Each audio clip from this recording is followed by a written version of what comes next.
चलो बदमाशी ना, अब समझना इसको, ठीक है। इतिहास का चैप्टर नंबर 3 का नाम क्या हो गया? हिंद चीन में राष्ट्रवाद। हिंद चीन में राष्ट्रवाद है, हिंद चीन राष्ट्रवाद नहीं, हिंद चीन में राष्ट्रवाद, ठीक है। क्या है? हिंद चीन में राष्ट्रवाद। अब हिंद चीन आपसे कहा जाएगा हिंद चीन, तो हिंद चीन जो कहा जा रहा है इससे तुमको इतना बहुत हो रहा है। हिंद चीन यानी कि हिंदुस्तान दिया और चीन, ऐसा है कि नहीं? हिंदुस्तान दिया चीन यानी भारतों का योगदान कुछ न कुछ इसमें है कि नहीं? तो हिंद चीन, हिंद चीन जो कहा जाता है, तो हिंद चीन के अंतर्गत वियतनाम, लाओस और कंबोडिया, वियतनाम, लाओस और कंबोडिया, ये 3 जगह आते हैं। और वियतनाम अकेले 3 जगह हो सकता है। वियतनाम, और वियतनाम जो है, वियतनाम तोकिन, अन्नाम और कोचिन, ये तीनों मिला के कोची है वियतनाम। ये तीनों मिला के क्या है? वियतनाम, ठीक है। वियतनाम जो है तोकिन, अन्नाम और कोचिन, ये तीनों मिला के क्या है? वियतनाम।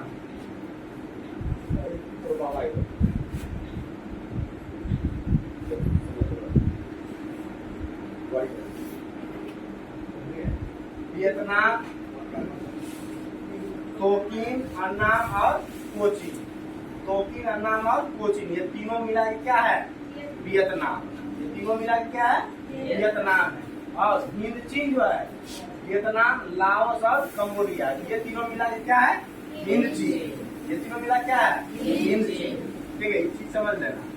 वियतनाम के अंतर्गत पड़ता है कोची, तोकिन, अन्नाम और कोचिन, तोकिन, अन्नाम और कोचिन, तोकिन, अन्नाम और कोचिन मिला के बनता क्या? वियतनाम। और वियतनाम, लाओस और कंबोडिया मिलकर बनता है हिंद चीन। बोलो कोई दिक्कत?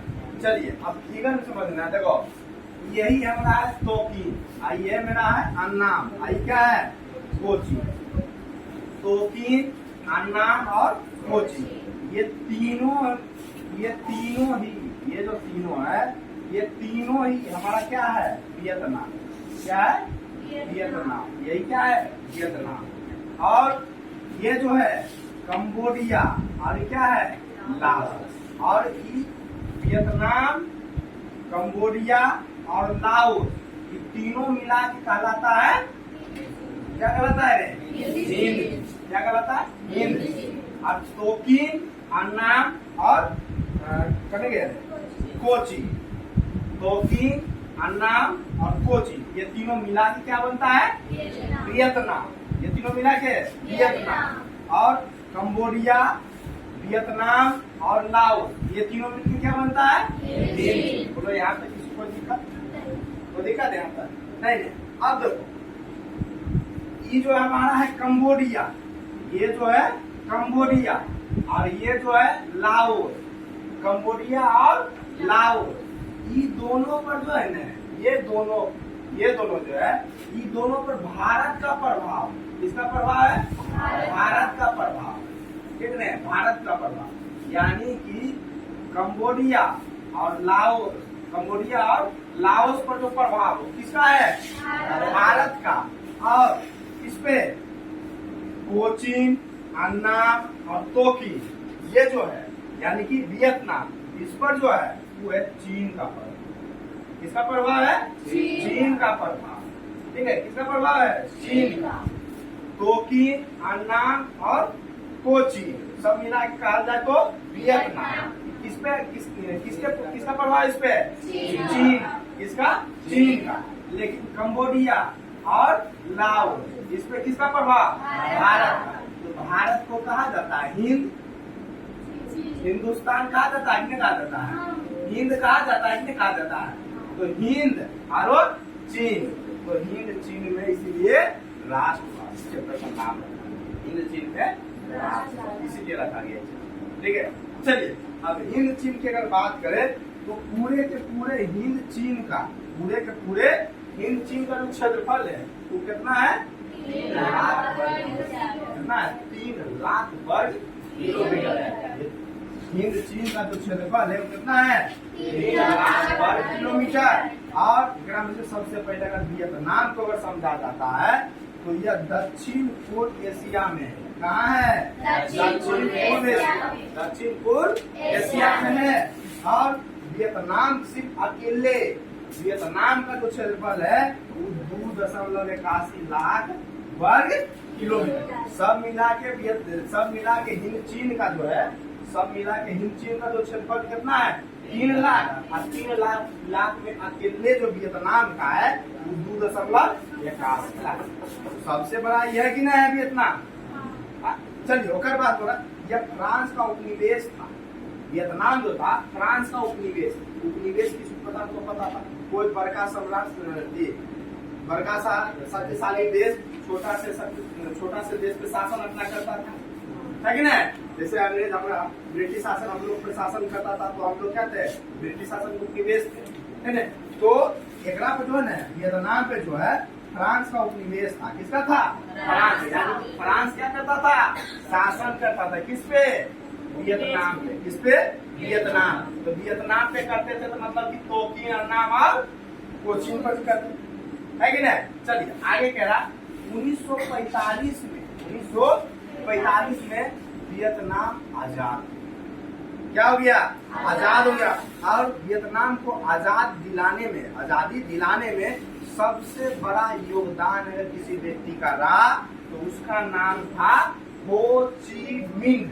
क्या नाम था उसका? हो ची मिन्ह। और ये एक चाइनीज व्यक्ति का नाम चाइना, ठीक है? चीन के व्यक्ति का नाम है। इन्होंने मुख्य भूमिका निभाई वियतनाम को फ्रांस से आजाद कराने, ठीक है? और जैसे ही फ्रांस आजाद हुआ जैसे ही वियतनाम आजाद हुआ वियतनाम 2 भागों में बट गया। कितने भागों में बट गया? 2 भागों में बट गया। एक कहलाया उत्तरी वियतनाम और एक कहलाया दक्षिणी वियतनाम। उत्तरी वियतनाम और दक्षिणी वियतनाम। और उत्तरी वियतनाम और दक्षिणी वियतनाम ये दोनों में गृह युद्ध हो गया। गृह युद्ध मतलब आपसी विवाद शुरू हो, ठीक है? आपसी विवाद शुरू हो। गृह युद्ध करने का तात्पर्य इस प्रकार से ये समझ सकते हैं जैसे मान लो कि जो है ना ये तीनों मिला के मेरा था वियतनाम, तो ये तीनों मिला के था। अब ये 2 भागों में बढ़ गया तो ये आजाद हुआ तो ये इतना बचा। जैसे ही आजाद हुआ वियतनाम जैसे ही आजाद हुआ तो ये तीनों का नाम बन गया, अकेले बन गया। मान लो अकेले बन गया, ठीक है? तो आधा 2 भागों में बट गया, ठीक है? तो इनका जो था एगो कहलाया उत्तरी वियतनाम, एगो कहलाया दक्षिणी वियतनाम, ठीक है? तो जो है कि उत्तरी वियतनाम और दक्षिणी वियतनाम दोनों में गृह युद्ध हो गया। मान लो इधर ज्यादा संसाधन वगैरह तो ये कहता है हम जाइए से कोई नहीं मेरा कुछ पूछता नहीं। अगर इधर है तो ये कहता हम जाइए से कोई नहीं इधर मैं पूछता, ठीक है? यही वाला बात होगी। और ये गृह युद्ध होने के पीछे का वो रीजन था कि करता था ने दक्षिणी वियतनाम से अमेरिका को था फायदा। दक्षिणी वियतनाम से अमेरिका को क्या था फायदा, और अमेरिका देता था एक साथ देता था। क्या करता था? साथ उसका आई क्या करता था उसको उसकाता था और एक सपोर्ट में खड़ा रहता था। के अमेरिका क्या करता था सर खड़ा रहता, ये दोनों को लड़ाता था, एक तमाशा देखता था, लगा मजा, ठीक है? ऐसे करता था। और ये दोनों को आपसे में क्या कर रहा था झगड़ा रहा, जबकि दोनों एक ही था, सिर्फ दिशा के आधार पर दोनों क्या हो गया बट गया। बोलो दिक्कत। चलिए आगे कह रहा है कि अन्नाम देखो अन्नाम जो हमारा है कहाँ गया? ये है ना अन्नाम, ये था था मेरा क्या था तोकिन था, ये मेरा अन्नाम था और ये मेरा कोचीन था। ये करना देखो तो अन्नाम जो है अन्नाम में मुसलमान का आक्रमणकारी था। मुसलमान का अन्नाम जो था वो मुसलमान का एक आक्रमणकारी था, ठीक है? जो कौन थे? चंपा। कौन थे? चंपा, ठीक है? चंपा।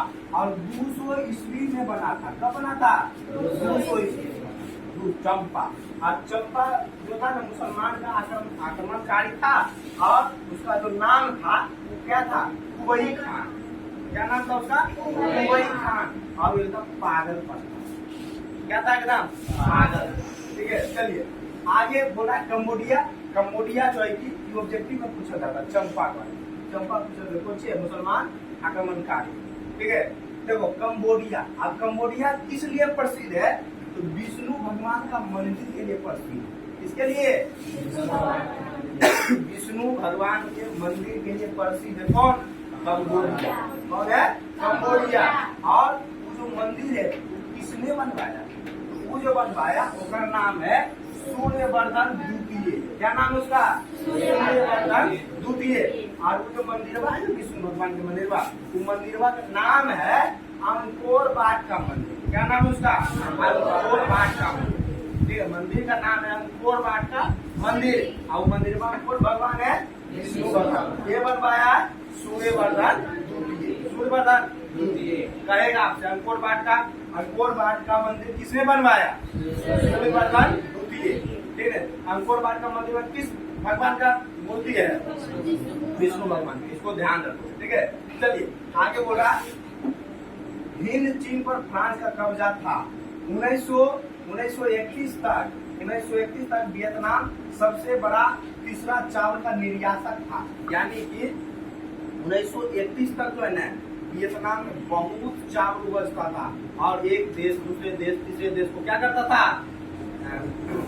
निर्यात करता, भेजता चावल, बहुत चावल उपजता था। और आपसे सवाल किया गया है कि हिंद चीन में फ्रांसीसियों का प्रसार कैसे हुआ? ये आप लोगों का HW है, इसको बना के आइएगा। आज की क्लास यही समाप्त किया जाता है। बाकी